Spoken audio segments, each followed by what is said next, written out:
I did not go. They wrote their report which said that I was only speculating, that there was no evidence. And now there is evidence. The whole country now is being run and overrun. They are trying to recolonize us and take over our land.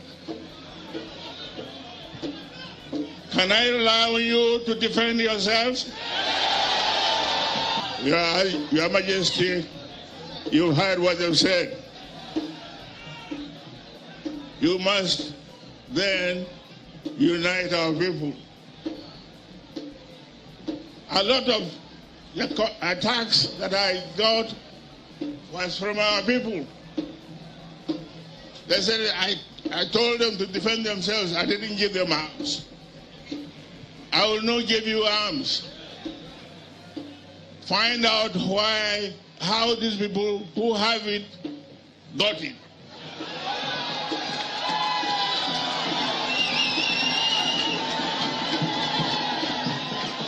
Use the same means. Use the same means to defend you, to defend yourself. Some few years. Theophilus Danjuma, he was the man who told us in 2019, back then as a former defense minister, as a former general, and then as a former defense minister, yeah. So he told us and alerted everyone that the Nigerian military were either colluding or they were pretty much incapable of curbing the insurgency. So he was right. So he asked people to defend themselves. And indeed they told him, oh, you told people to defend themselves with what? Anyway, people are still unable to defend themselves enough against these powerful Fulani terrorists. Then you have the Kanuri Boko Haram terrorists and the Tuareg Janjaweed from the Sahel terrorists. You have ISWAP, you have Lakurawa, you have Bamuda. There are many operating in northern part of Nigeria and recruiting so many young people into their fold, expanding. However, since Donald Trump's tweet, the Nigerian army have been like posting round the clock how they are rescuing people, how they are killing terrorists, and they are still not impressing anyone. Because as they are posting, the announcement of people being killed, kidnapped, continue to spring up from different parts of the northern part of Nigeria. As we speak, they are overwhelmed. They can't fix what they intentionally destroyed for 12 straight years for politics. They can't fix that in 4 days or 3 days. 72 hours will complete tomorrow. And I hope that won't be the news of somewhere has been struck by the Americans, which will change the entire conversation going forward, right? Well, the Nigerian army posted this.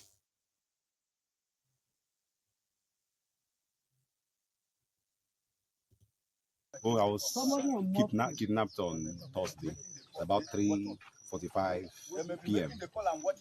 by I can't really say the number of men, but they shot at our vehicle several times, and the driver came to an abrupt stop. When he stopped, we had no option than to open the door and run inside the bush. By the time I ran into the bush, we discovered that they had already surrounded everywhere. So they picked us up out of that place and brought us into, you call it the jungle or whatever. We walked a very long distance that took us hours. And since that Thursday, we've been moving from one place to the other. Me and this woman, we are 13 in number. Yes, we're in 2 vehicles. We're 13 in all. So they took us to a very great distance. That happened on a daily basis. Twice on a daily basis, we move and change positions. They've always felt as if they've been feeling very uneasy and uncomfortable. They kidnapped some students and the students had spaghetti and Indomie noodles in their luggage. They will be the one to eat. So they brought all these and they will go food to items, and they'll cook and give us piecemeals under very unhygienic conditions. Very unhygienic. So that's what we've been feeding. We're not even hungry because we've been thirsty. The best they could do was to give us water from the stream. It was that bad. We were covering a long distance. You can see I'm sweating now. This is how we sweat on a daily basis. Twice a day we sweat like this. So we need water so much. They end up giving us water from the stream. Last night was the last journey they took. We had to physically fetch the water ourselves from the stream and drank from the jerrycan. You drink from a jerrycan that over 25 people drink from. That's how bad. Because this morning they said something like, why they do this thing is because of the community. I think they said something about the community. The community has been very hostile to them and their cows. So because they've been hostile to them and their cows, what they now decided to do was to go into business. Okay, that is the reason what make them they are kidnapping. I didn't buy it. I didn't buy the story. Okay. They were using Hausa for that time. Okay. He has a mother tongue interference. He has this accent that sounds Galam. There's the way he said, there's the way he pronounces it, one part, there's the way he pronounces it. Oh, so that was she got to that this person has this accent from my area. They said I should pay 3.3 million, which was what I brought. So you can see the money there. You almost said you should bring 5 million. 5 million. But we begged for 50,000. Okay. 500,000. 500,000. I mean, rather. You know, say you don't confuse. You guys are just God sent. People walk. When I saw your move. In fact, before I even saw you people there, when I heard your voices and all, I had confidence. I told you, madam, Nigerian army is wonderful. Okay. Or the military. Why I say so because I was kidnapped. Nigeria is so corrupt, which I regret the day I was born in this country. It's unfair. This is unfair now. This is unfair. Nigeria is so corrupt, which I regret the day I was born in this country. It's unfair. This is unfair now. This is unfair. You know, social media really changes how we see things. I don't know about you. Yeah. Like, most of the things we know today, they take extra level of sort of like a connection, close circle, before you could know them back in the days. You get what I mean? But right now, we just access all of them and you can easily just see through. And, you know, I don't know. So a lot of people felt like that was a staged rescue. You know, the woman said they collected 45,000 naira from her, even though they demanded 5 million. The other man seemed to act well, like, you know, his story seemed straight. It's just that 13 people were kidnapped, but they didn't tell us what happened to the rest of them if they were like rescued. So the woman paid 45,000 naira, but no, he said no, 500. Oh yeah, 500,000. That's how much I paid them. That's how much they collected. I like you, they want meaning. Fulani terrorists kidnap you. They don't beat you, kill people beside you. And you finally pay them money. And you can't like be like say now 45,000, 500,000 naira. Anyway, I am not downplaying anybody's experience. So it is just that sometimes, right? You know, there is no real trust. Trust is a break. To trust anything about APC, Egbe right now, Baba, come on. Now by connection, no. Do you get what I mean? Like to see anybody truthful and trustworthy working inside this Tifnumbu's regime in that contraption, all, you know, institutions have been completely compromised. So to find anybody reliable, truthful and trustworthy in that contraption, now by connection, no. Now by, in fact, could we say just connection, no? Divine connection. Do you know what is called divine connection? Now, one kind of connection we say it's called no human contact. So you tell me how easy you can find one. So that is also the effect of Donald Trump's tweet. To answer your question, my brother, or Festus, rather. How are you, by the way, Festy? Eh? How is work? Really good to hear from you, though. So, did it have to take Trump to announce the killings of Christians that many Nigerians have been alarming, right? Before Nigeria start acting up, and the ridicule, disgraced country, now disgraced country. That's what Donald Trump referred to Nigeria as, right? And then he once called Nigeria a shithole. Remember that trended for like a few years before Donald Trump returned. Now it is now disgraced country, Nigeria, a whole Nigeria. Do you understand what Nigeria used to be? Eh? That's why today most of you are like Nigerians outside Nigeria. Eh? You are mostly living on old glory, that you are mostly like saddled with all these bad stories, all these developments in that contraption. Remember back in the days when everybody was like, okay, I wasn't abroad, so I'm just using my imagination, right? That time when you have a lot to talk about Nigerians, how Nigerians were this, Nigerians were that, like that stuff. All of that is gone now, sadly. So yeah, no thanks to APC. Egbekegbe, a decade of retrogression. That's what they have been. A decade of retrogression. A decade in the life of a generation stolen from them. And the generation they are stealing it from, they've stolen that from. They have no idea that they've stolen their future. They are currently stealing the next one right now. So if they have the chance of staying in power for the next decade, God knows the name, another guy, what president will refer Nigeria to us, right? I don't know. Like, it is a shame. Now, the opposition, who are meant to probably be like telling the truth as well, again, because of the way Nigeria is, where they love to pretend as well, okay? But this is a very complex one. Let me tell you how complex it seems, right? It's a straightforward thing, though. Fulani terrorists and other terrorists are killing Nigerians. That's criminal. They should be killed so that people who are displaced can return back to their homes. They can return back to and rebuild their lives with the support of government. That is a very straightforward thing, right? But some people are saying, no, you can't do that. Why?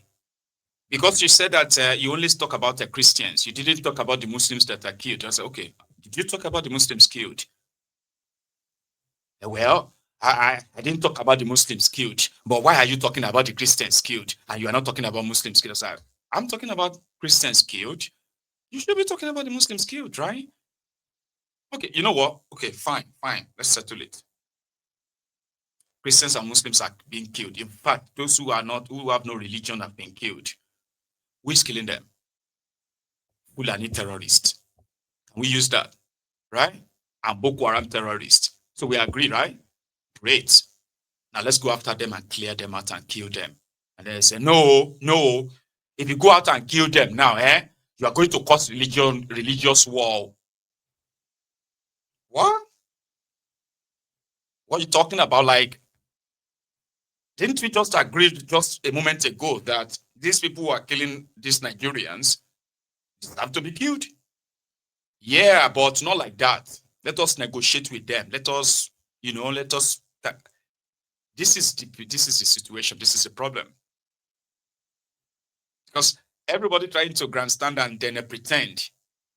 So for the opposition, if they decide that, okay, yes, they are killing Christians, they are killing Muslims, we need to go and kill them and all of that. There is a Christian genocide in Nigeria. There is a Muslim genocide in Nigeria. There is a genocide of Nigerians in Nigeria. Ethnic cleansing is going on in Nigeria.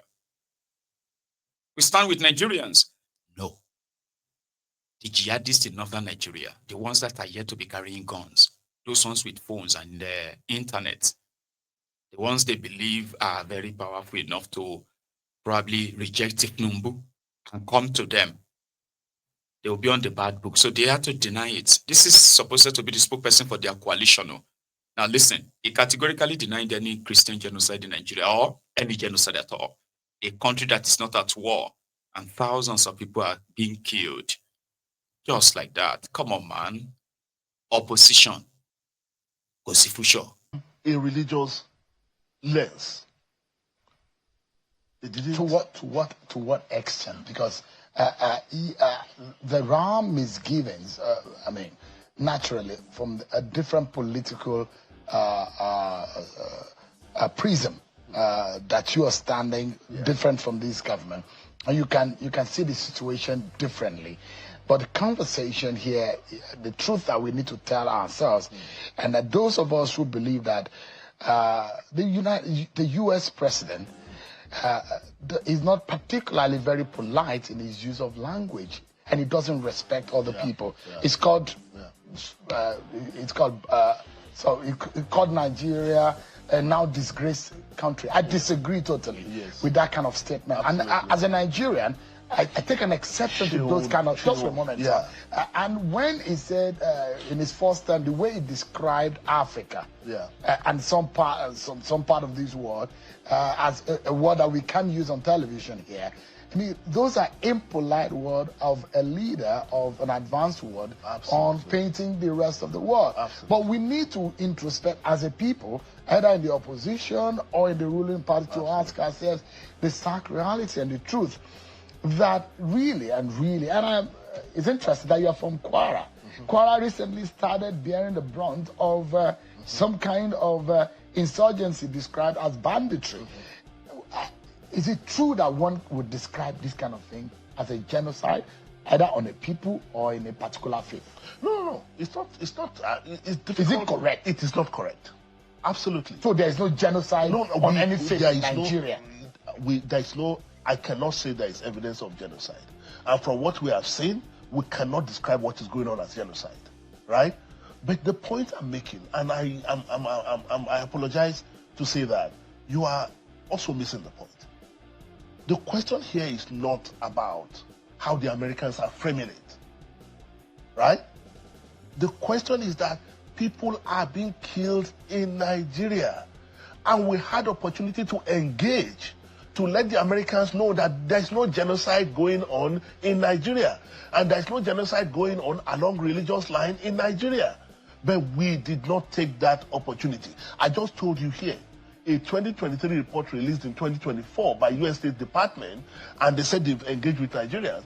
Somebody in government ought to have seen this and trigger something and say we must engage the Americans to let them know that they are misreading what is going on in Nigeria. And I'm saying that some of the kind of politics we played in the past has also led to the situation we have found ourselves, in addition to what everybody is saying. If you listen to... invariably, the APC government should not blame anybody, they should blame themselves. They should blame themselves. In the first place, they were the architect of this kind of narrative for political reasons. And we are not they did not do enough to correct the situation fast enough when they started. Because this started a few weeks ago, and there are those Nigerians who are unfortunately fueling this. And I mean, anybody may be aggrieved. But the fact remains that when you stand against your own country, you are digging... That's something else. But the debate was started in the Congress when? September 5. I have the bill here. September 5. Nigeria is not aware that the conversation is going on. Come on. Is it the failure of the Ministry of the Interior? It is not. It is this. The external affairs, or foreign affairs, or the presidency, or do we need a special department of reputation management for a government? It's not about reputation. It's about the reality of what is going on in your country. How other people are framing what is going on in your country is one thing. The reality of what is going on, the people of Nigeria that are being killed, that is a different thing. Either Christian or Muslim. It's a fact. And I listen to people saying, oh, no, it's actually Muslims that have been, more Muslims have been killed. Seriously? So it does not matter.